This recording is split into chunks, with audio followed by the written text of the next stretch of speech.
You're listening to the We Are Libertarians Podcast Network. Find all of our shows at wearelibertarians.com.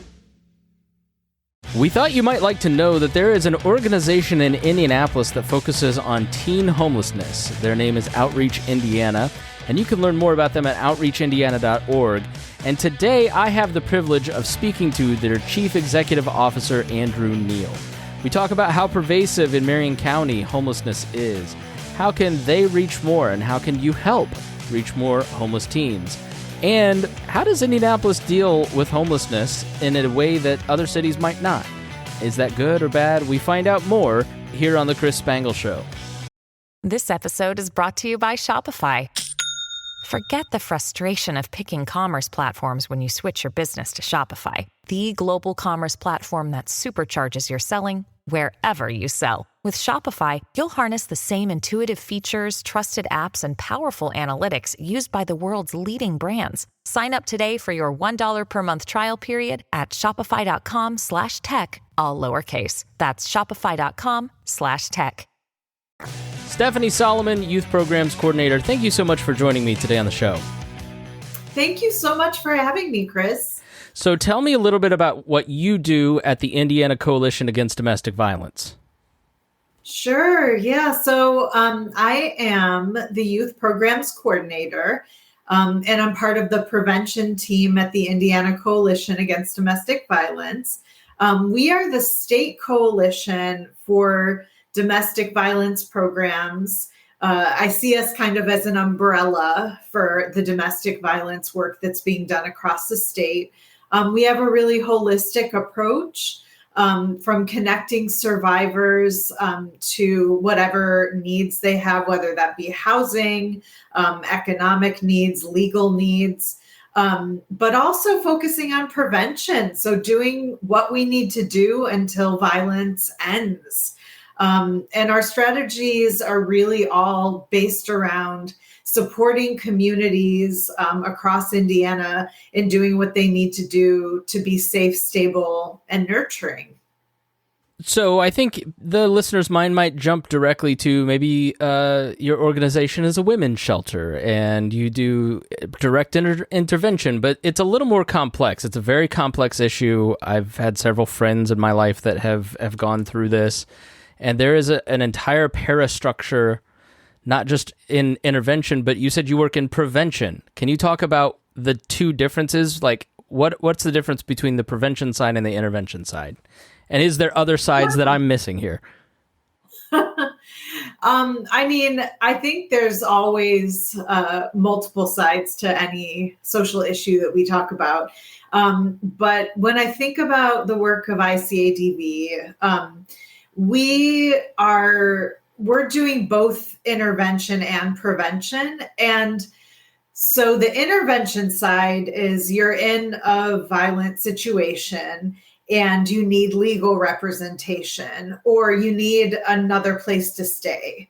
So either a domestic violence shelter or supported housing of some kind. And so we're not the place that you come to stay. We're not going to be the organization that puts a roof over your head and has meals. We're the organization that's going to help you find whatever those resources are that you need. So that's kind of the intervention side of what we do. So survivors across Indiana, they hit crisis and we intervene in that really what I see as holistic way. Prevention is more saying that it doesn't have to be this way. We do not have to see domestic violence as a given or as a norm. And with the rates being what they are, we often assume this is just the way it is. And so we have to intervene because there's no other choice. Prevention is about what kind of conditions would allow for a world where we weren't needing to intervene in a regular way when it came to domestic violence, where we really could support and promote health and well-being and safety for our communities.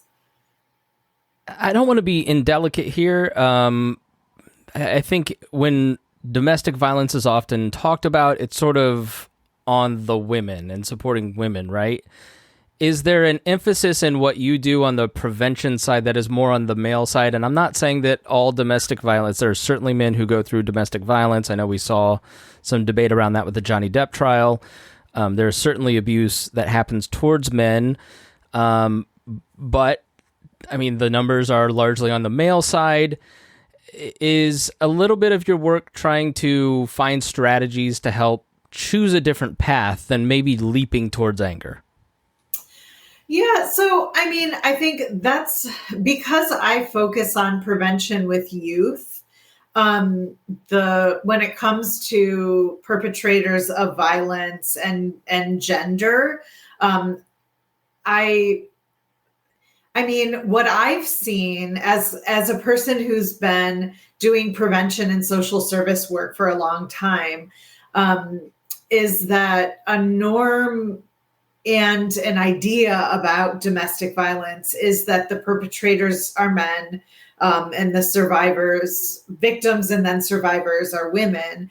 Um, but it's actually, in many ways, from a prevention perspective, a lot of those gender norms are what support violence in the first place. And so it's messier than that. The idea that that there, there are neat categories of who is a perpetrator and who's a survivor. And that has been a really interesting thing to learn about as I've entered this world. What are some things that you've seen that make you say that? Give us, kind of let us see through your eyes a little bit. Well, I mean, I guess the best example is that when I was in college in 2000 to 2004, the women's shelter in my community was a women's shelter. So regardless of the domestic violence that was taking place in your household, you had to be a woman in order to access shelter. And joining with ICADV and kind of watching as a person who's worked in social services for a long time and in nonprofits, we've seen that, perpetrators can be different genders. It doesn't follow this cultural story as closely as I mean, we want cultural stories to make sense of things, and Right. sometimes they miss really important details. And so, a lot of shelters now are naming the fact that they aren't women's shelters; they're shelters for people who experience violence. I love that because I've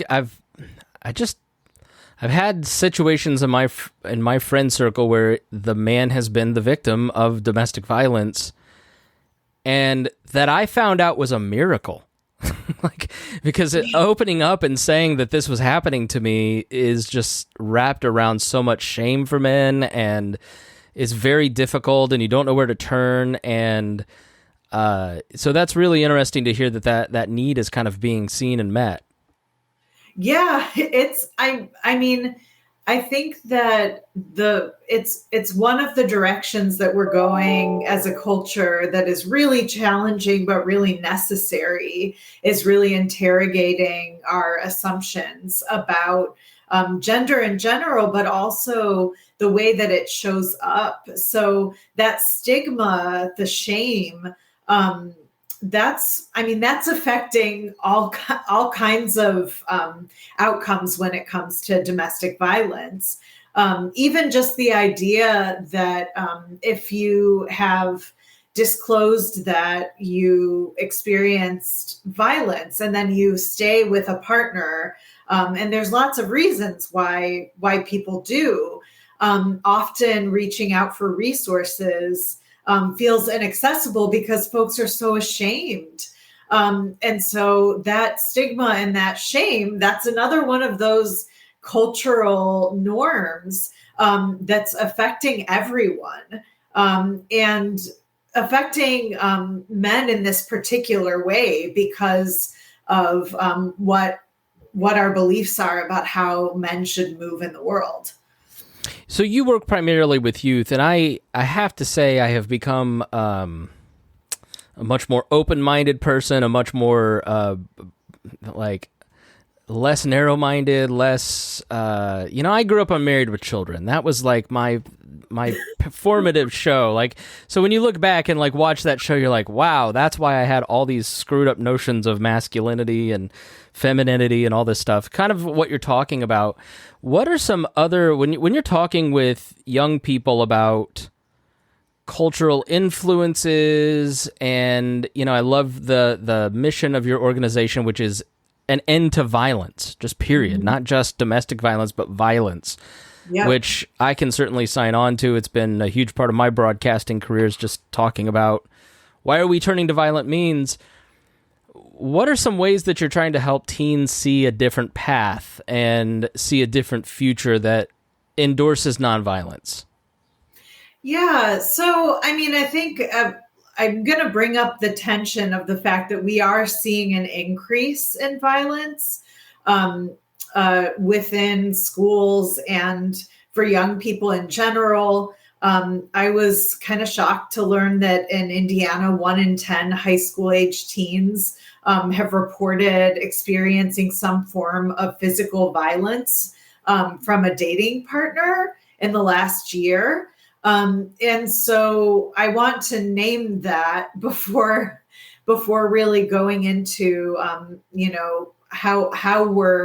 how we can talk about violence prevention with young people, is that they're coming in a cultural context that I think is a little different than when I was a young person navigating these issues. So we often talk about what are the gender norms that you're seeing around you, what resonates with you in your experience, and what doesn't. And I find that that's a really helpful way to engage young people in those conversations, because often, lots of young boys are sensitive, and girls are, assertive. And so some of these binaries that we've created, we see it as adults. But imagine if we had been talking about that directly when we were young people. I'm not going to ask you your age. That would be impolite of me. I'm 38, and growing up in the late 90s.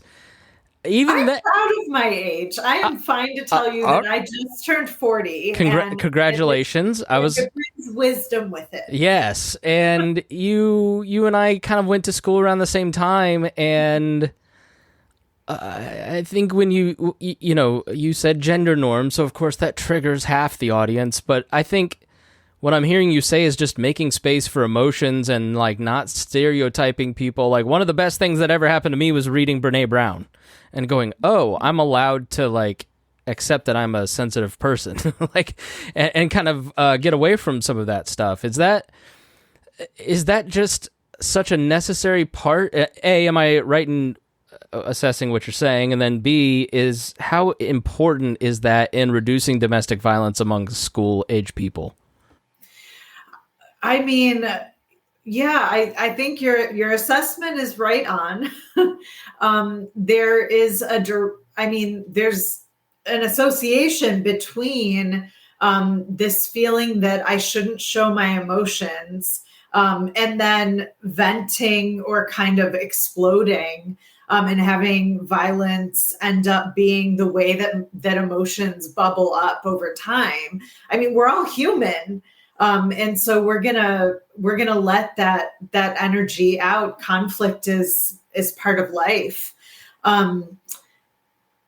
And I think that, I lost my train. No, you're good. I think it's exactly right. I think, so tell me about how you, like, is there exercises? Do you go into schools? Do you facilitate groups? Like, how do you actually facilitate these conversations with students? Yeah, so there's a lot of preventionists across the state that do go into schools and work directly with kids around healthy relationships. But really, with our youth council, the idea is that we're looking more at systems than we are at interpersonal or like one-on-one relationships, because that's happening already. A lot of our communities and a lot of our member agencies are going into schools and having conversations with kids about things like consent and healthy relationships. But when I'm working with young people on our youth council, we're more talking about what are these bigger systems that are influencing what's happening to you at school. So there are those stories about, the relationships that are happening and friendships and all of those interpersonal things that make up our lives.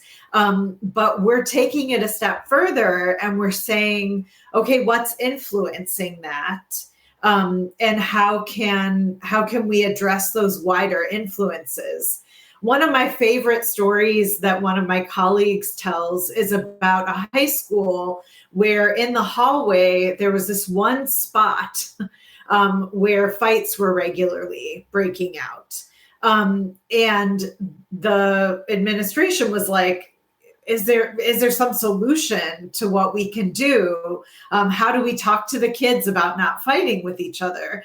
But it didn't end up being talking to kids that changed things. It was changing the route from class to class in the high school so that there wasn't this buildup of kids all in the same hallway trying to go opposite directions at the same time. So in some ways, prevention work is about zooming out and offering the opportunity for young people to zoom out in a way that maybe as adults we can't, because we're not walking to use it as a metaphor, we're not walking the same hallways that they are every day. Yeah, I think the older I get, the more tasks I have, the more tasks I need to check off, and the less I listen.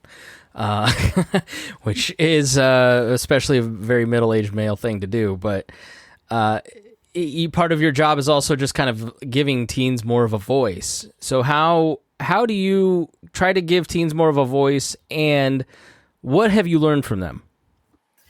Oh my gosh, that's a great question. I think, when I think about just the way that we orient towards young people, we want so badly to create safety for them. And then sometimes the things that we're doing, those tasks that you're talking about, can lead us to kind of, not notice what they're trying to tell us. And so I see the center of my work being listening deeply to young people. And then also hearing from them, not just hearing their voices, but hearing the strategies and ideas that they have about what could improve the conditions in their own lives. And what I'm hearing from kids is that they want connections. And I'm sure some of this is about the ways that the pandemic impacted school for kids. And some of those big policies led to isolation. And my favorite thing that I'm hearing from kids is how much they appreciate connecting with each other, first of all, but also with the caring adults in their lives. And we know that from studies done by the CDC around violence prevention, that having caring adults and mentors in the lives of young people who listen to them and support them can really change the trajectory of young people's lives. So, and I love that. It feels like an honor that I get to hear the stories of young people. especially as a 40-year-old. And some of it I connect with because I was a teenager at one point, and some of it is so new. There was, as you know, there was no TikTok. There was no, I mean, the internet was just like a twinkle. It was the golden age. You had GeoCities, and you could go, and then Facebook ruined it all. And then these kids these days, Stephanie Solomon of the Indiana Coalition Against Domestic Violence, are just on their phones all day. You're telling me that they actually want to connect with people their parents' age? How can that be true? And there are a lot of adult ears listening who have a lot of influence over, maybe teenage kids. Like, what can adults do better to aid some of that? Chris, I want to flip that on its head because those adults these days can't get off their phones. You're a social worker. I've got friends in the social worker world at elementary schools saying kids are they're going through neglect because their parents are on their phone too much.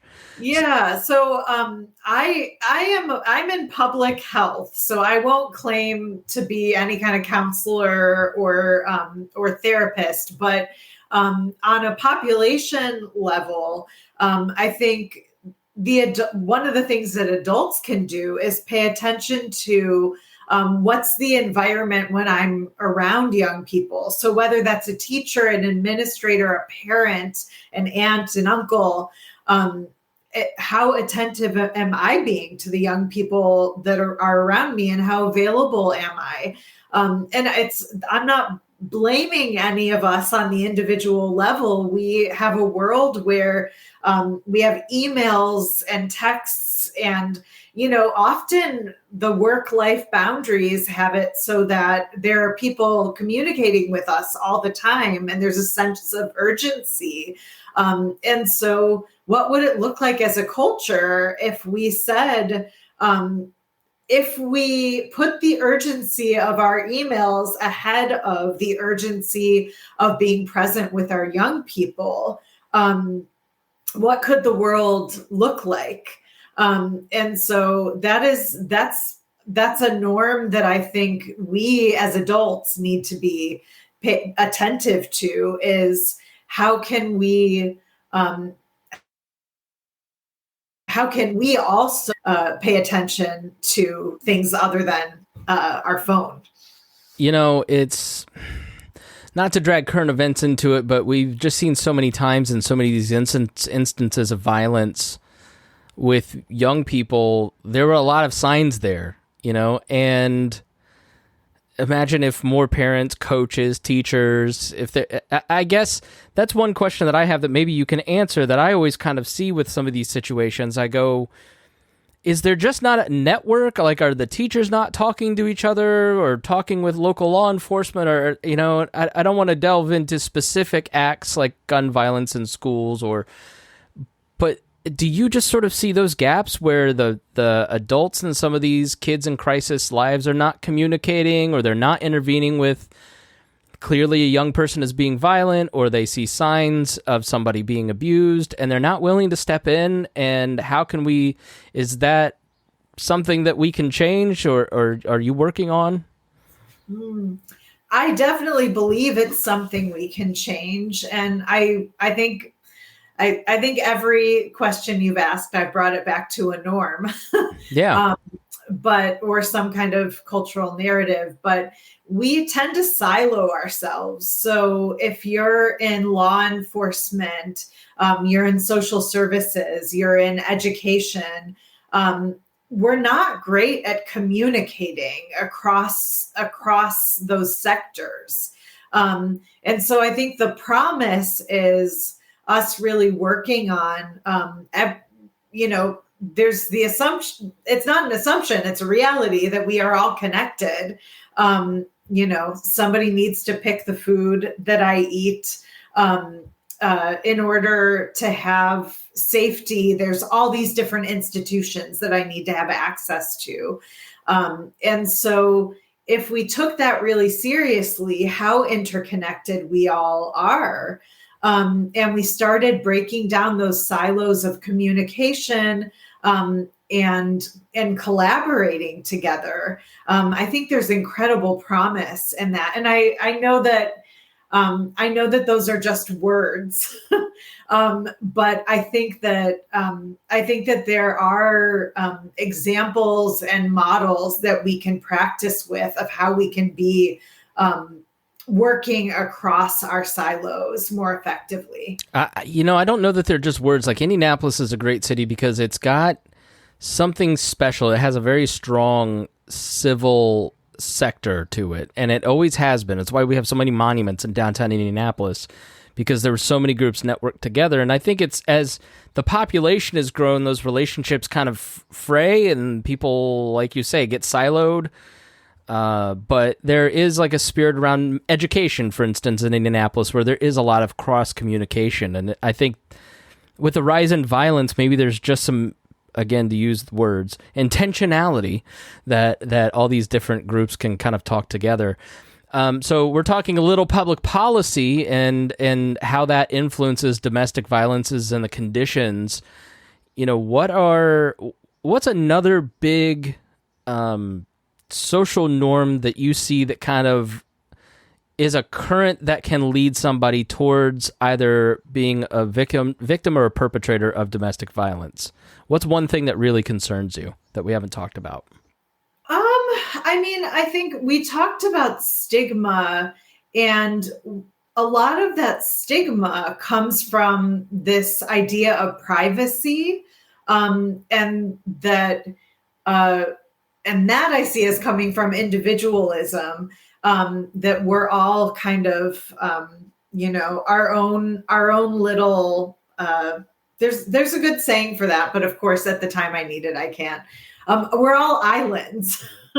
So we have this feeling of like, if there's a problem, it's not necessarily socially appropriate to ask for help. And maybe, in fact, it's seen as weak to ask for help. And I think that that is another narrative that that could be transformational for us to start connecting with our neighbors, with our communities in a way that breaks that individualism, and where we can see the strength in asking for help. It's incredible what resources and supports we can offer each other when we're listening deeply and communicating clearly and authentically with one another. So I think that's one where, I understand the drive for self-sufficiency and kind of the roots in our culture for that. But I think that you brought up Brene Brown. Connection is really powerful. So when we talk about violence prevention, that connection piece, that breaking of isolation, creation of belonging and inclusion, I think can go a long way to breaking some of those cycles of violence that we see, whether it's in, a couple or on a wider scale. Yeah, there's just no doubt that we have to be connected to each other, and we're all in this together. Isolation, as we've seen the last 3 years, just doesn't really work well for human beings. They like to be around people. All right, we end with shameless well, let me ask you the question before the second to last thing. What do you see on a daily basis that you wish everybody understood about your work? Oh my gosh. I think that what I see on a daily basis is the power of a group of people coming together and really interrogating and looking at an issue and saying, how can we collaborate, and what systems can we impact to make a better world? And that a lot of that starts with relationships, not just relationships, with, one-on-one interpersonal relationships, but relationships with the organizations and institutions that surround us. I'm talking about schools and libraries and community organizations working together. So that's where I find my hope and my promise. And I think ICADV does that exceptionally well, especially on a state level. So we're talking really a broad group of humans and institutions, and the kind of collaboration that it takes to change the world. You and I couldn't be more like-minded on so much of this. I mean, that's the reason the show exists, is just to network people together and try to get people involved and to get them engaged in their community again. And if they want to do that, shameless self-promotion time, how can people help your organization time-wise, monetarily? How can they help you specifically as the youth programs coordinator at the Indiana Coalition Against Domestic Violence? Well, if you go to our website, icadvinc.org, which I see is along the bottom of the screen, that's one way. You can also find us on Facebook and other social media platforms. I think Facebook is the most active. But there are opportunities to partner with us as a funder, to partner as a volunteer, to partner with all the different things we do, from the crisis work to legal to prevention. Specifically, teenagers across Indiana or parents or guardians of teenagers have the opportunity to connect directly with our youth council through me. And you can find that from the website or just directly contact me at Solomon, and that's SSOLOMON at ICADVinc.org. And I would be thrilled to have more young people from a wider swath of the state getting engaged in violence prevention and the bigger work of making this a better world for all of us. Stephanie Solomon of the Indiana Coalition Against Domestic Violence Youth Programs Coordinator, thank you so much for being with me. We really appreciate your time. Thank you for having me, Chris.